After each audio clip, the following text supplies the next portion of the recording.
News e aqui no Jornal Brasil Atual nós vamos conversar agora com Carlos Bocui, que é presidente do PROAM, Instituto Brasileiro de Proteção Ambiental. Olá, muito bom dia, muito bem-vindo mais uma vez aqui ao Jornal Brasil Atual. Bocui, tudo bem com Bom você? dia, é um prazer estar conosco, com vocês de novo. Vamos Estou com o falar, áudio aqui muito atrapalhado. vamos ver se a gente consegue já acertar esse problema do áudio. E a gente vai falar com o Bocui sobre o início das tratativas, das reuniões que acontecem na COP27 nesse domingo. Começou lá no Egito a 27ª Convenção do Clima da Organização das Nações Unidas. E o Brasil participa dessa vez de uma maneira bem diferente, né, Carlos? A gente tem o governo oficial, que não é levado muito a sério pelas entidades ou pelo mundo afora, e tem a expectativa da participação do presidente eleito, Luiz Inácio Lula da Silva, esse sim, em que todos os chefes de Estado, mais de 90 são esperados para essa COP, possam conversar e já estabelecer metas para o enfrentamento dos desafios da preservação do meio ambiente. Queria que você falasse sobre essa expectativa, para a gente começar. Bom, o que nós temos nesse momento é uma COP que é sediada no Egito, um país que é emblemático na África, por conta da sua liderança, e essa que ocorre de novo nessa versão da COP é que, no momento, nós temos um conflito geopolítico forte da Ucrânia, como todos sabem, e esses conflitos geopolíticos, não só com relação à Ucrânia, mas com relação a Taiwan, a sempre contraposição entre os Estados Unidos e China, isso leva a um certo mal-estar na negociação internacional. E o fato positivo é um pouco do que aconteceu no passado com os Estados Unidos na troca de comando entre Joe Biden e Donald Trump. O Brasil também passa por essa troca de comando e agora tem uma direção na área ecológica muito mais proativa com o governo Lula, e isso faz uma diferença muito grande, estimula muito a conferência. Então, a grande novidade dessa conferência é a volta do Brasil para o cenário climático, não é? E de uma forma mais positiva, porque até agora o Brasil, da gestão Bolsonaro, não só adotou uma ambição pequena com relação às mudanças climáticas, como não cumpriu o acordo no sentido de promover a proteção da Amazônia, que é a nossa grande lição de casa. E, além disso, em 2019, o governo Bolsonaro recusou-se a sediar a Conferência do Clima, que foi, naquela época, levada para o Chile, que teve problemas políticos, e, posteriormente, foi para Madrid, para a Espanha. Então, eu acho que essa versão da COP, ela traz esse elemento inovador, que é uma nova versão brasileira, o retorno do Brasil à discussão internacional do clima. A última conferência foi a realizada em Glasgow, na Escócia, não foi isso, Carlos?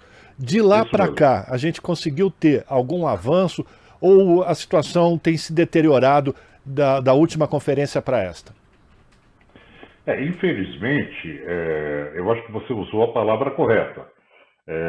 O clima tem se deteriorado, né, nos dois sentidos. Primeiro, porque a confusão geopolítica ocorreu desde a invasão da Ucrânia pela Rússia e depois, posteriormente, com outros conflitos que levaram a um acirramento entre as nações, de disputa por hegemonia, e isso acabou criando um clima muito pouco favorável às metas ambiciosas que se deveria ter. Principalmente aquilo que foi decidido em Glasgow, que seria a eliminação do metano, não é? Então, de Glasgow para Sharm el-Sheikh, muito pouco avanço foi obtido.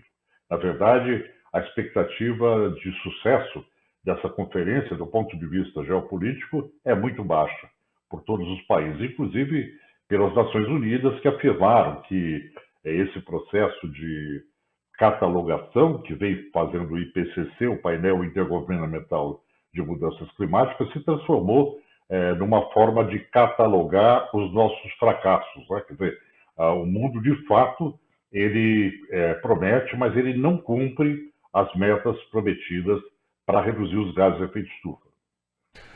Bocoi, a gente está falando aqui sobre os impactos que vêm sendo colecionados, vêm sendo acumulados. E aí, eu tô lembrando aqui do chamado relógio do juízo final, que ele foi criado inicialmente para falar enfim, do risco do colapso atômico, né, do fim da humanidade por conta de bombas nucleares, mas que a natureza já vem dando os seus recados, e agora com esse conflito na Ucrânia, volta de novo esse temor, inclusive, da utilização de armas, artefatos nucleares. Esse tipo de assunto também pode estar colocado na pauta de negociações dessa COP27? Eu acho que essa questão geopolítica, conflituosa, da questão nuclear, da guerra da Ucrânia, do que isso traz em termos de ameaça para a humanidade, ela é uma questão subjacente, né?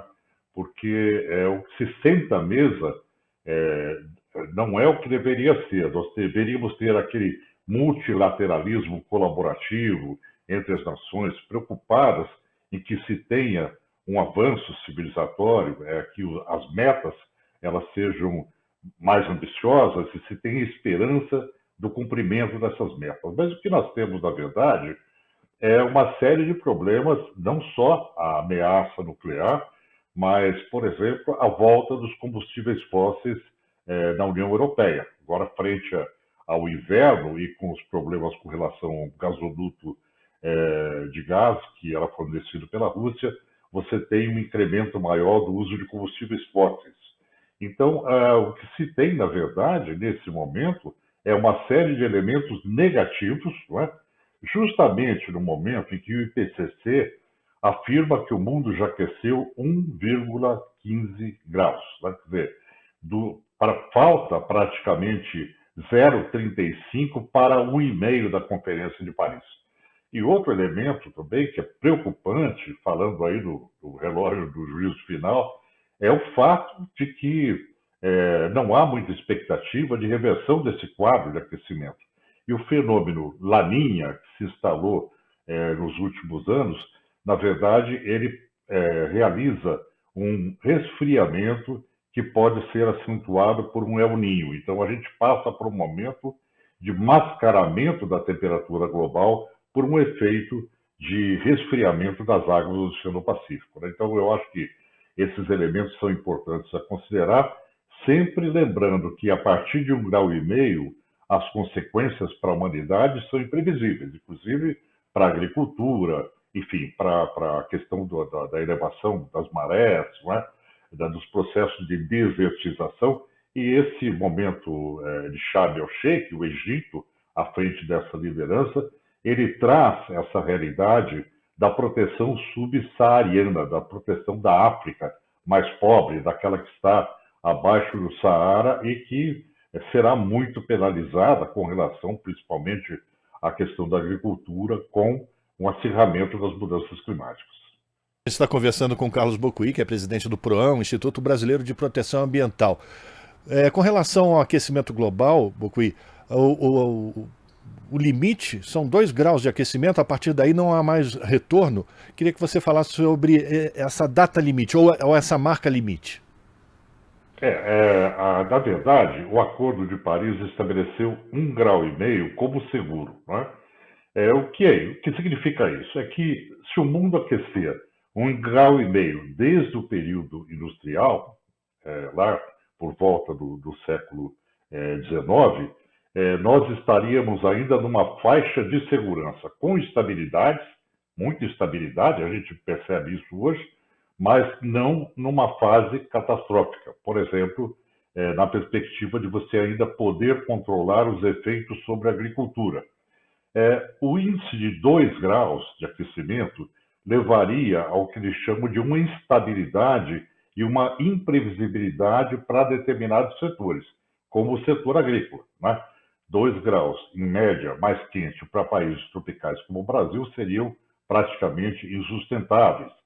Nós temos aí um dado, relatório que foi feito, um informe para o IPCC, que o Brasil promoveu, e que dá conta que o Brasil já aqueceu 1,5 graus. Isso é notado principalmente na região central e também na região da Caatinga, do Nordeste brasileiro.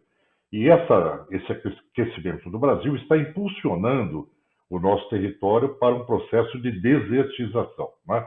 Então, pensar em 2 graus já é admitir um índice extremamente elevado para a segurança que se possa ter com relação à alteração do clima. Bocui, e com relação à expectativa da participação do ex-presidente Lula ou do presidente eleito Luiz Inácio Lula da Silva e as medidas de contenção ao desmatamento na Amazônia, em todos os biomas brasileiros que foram muito atacados durante essa gestão de Jair Bolsonaro, mesmo iniciando agora ou reduzindo drasticamente esses índices de desmatamento e de queimadas, quanto tempo para a gente conseguir colocar para o mundo uma melhoria efetiva da participação do Brasil na mitigação desses efeitos estufa ou do aquecimento global? Olha, uma coisa é aquilo que os países prometem, né? O que os países dizem que irão fazer. Fazer promessas é fácil, né? Mas construir políticas públicas para realmente diminuir os efeitos do aquecimento global é outra história. Então, o que acontece com o Brasil ao longo dos últimos anos, na gestão Bolsonaro, foi que o Brasil ele não implementou políticas públicas, não sinalizou como ele vai, de fato, cumprir as metas que propôs, né? E ainda propôs metas que estão acima do que o Brasil inicialmente propôs lá na Conferência de Paris. Então, a primeira lição do governo Lula é justamente construir, primeiro, todo o arcabouço de normatização que foi destruído pelo governo Bolsonaro. São mais de 1.000 alterações que foram feitas na área de decretos, a área que nós chamamos de infralegal, que fica a cargo do Poder Executivo. Ele pode alterar a normatização até como um ato administrativo comum, como uma portaria, não é?